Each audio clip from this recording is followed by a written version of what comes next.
Hello and welcome to another video from 399 Strand here at Stanley Gibbons. I'm George James, head of the Commonwealth department, and I'm here today to show you one of the certainly most exciting private treaty lots we've had for many years in Commonwealth department, and to give you guys an introduction to India stamp paper. Stamp paper is quite underappreciated in the world of philately. It's a side of revenue collecting which is not well listed, not well catalogued, but they are very, very beautiful for British India. And I hope today you'll gain a real appreciation of just how fascinating these things are. So stamp paper was actually invented by the Spanish in the 1600s. And stamp paper is used as a means for government to collect tax. So all the things that you nowadays pay online, things like court fees, leases, fines, basically any kind of tax to the government. Your way of proving that you've done it in the olden days, well actually in India until 2006, was to buy this stamp paper from either a station or a court, and then you had the proof of document. So this is what it looks like when it's finished and filled in. So you have at the top here, this is from King George VI's reign. So you can see that this value is 400 rupees have been paid here. They've then uprated it by another 12 annas. 8 rupees and 4 annas.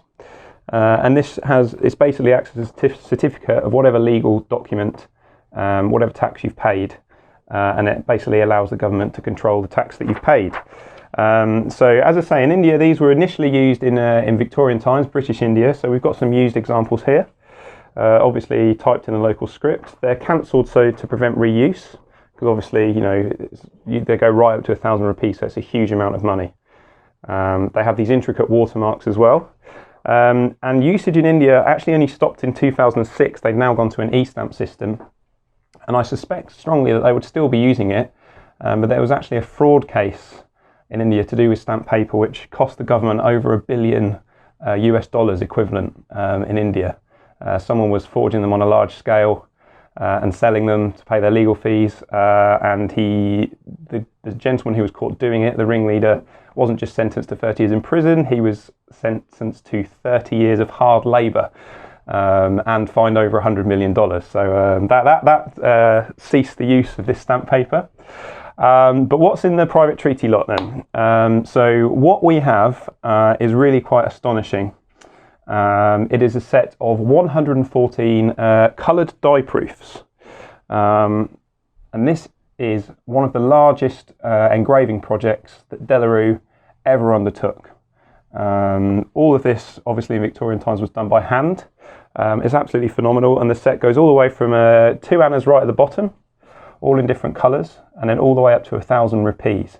So it's the only intact set of the first issue. It's absolutely complete with the paperwork to prove it. We also have this set of the cancelled papers as well. So this is what the finished product looked like before it was used. So you have the intricate watermark and the top, and obviously whatever legal documentation or whatever the legal case was written beneath. So it's really quite phenomenally beautiful engraving. And in terms of a little bit about the project. Quite incredibly, De La Rue actually engraved individual heads, partially for security, but to prevent forgery as well.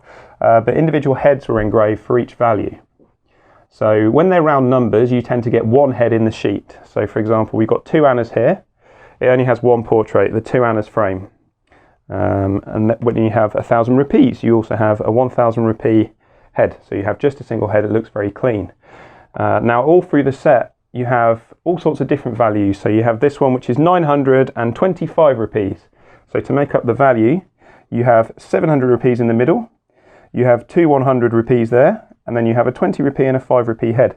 So you can get up to 5 engraved heads on these proofs, just for security, so they couldn't be forged, so they're easy to tell apart. So in terms of when you consider all of this was done by hand in De La Rue, there's 114 of these of this size, and you consider they were used to engraving stamps and banknotes. The true scale of the project is revealed in it, and it really is quite extraordinary. So the other part of this lot, well, I say the other part of this lot, it's actually a separate lot, but very closely related. The other part of this lot is this incredible De La Rue archive book. Now, some of you will have seen these archive books before from De La Rue, but this one specifically relates to Indian stamp papers. It belonged to Colonel Hyde in India, and it contains one die proof. It's dated 1877, and it contains basically the constituent parts. So you have the watermark paper, and it says position of stamp tablet. Then you get, on the next page, a die proof of the class. So when we're talking classes, we're talking the sizes. Obviously, they got more and more intricate as more money was involved. And then you get an example of the paper as well, which folds out. So there's 11 proofs in this book, which I have to be very, very careful with. And they go all the way, again, up to 1,000 rupees. So there's another one here, this beautiful 1,000 rupee value. And these books are tremendously rare, intact. I've never seen an example of this book, but in terms of these beautiful De La Rue books with the gold embossing onto brown leather, I've seen 2 in my whole career. So they're really quite phenomenally rare. The good news about this book is that it's Indian stamped paper, which is, if this was postage stamps, we'd be talking tens and tens and tens of thousands of pounds. But this book is available for just £5,000 via private treaty. And price on request is available for the complete set in 5 volumes of 114 proofs.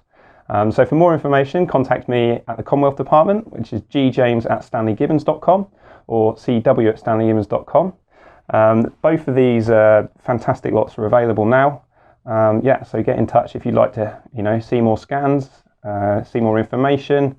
But it's certainly an absolute privilege to be handling it. And if you can see it in the flesh, you'll see just how spectacular this lot is. So yeah, thanks for watching. I hope you've learned something. And keep liking and subscribing for more content.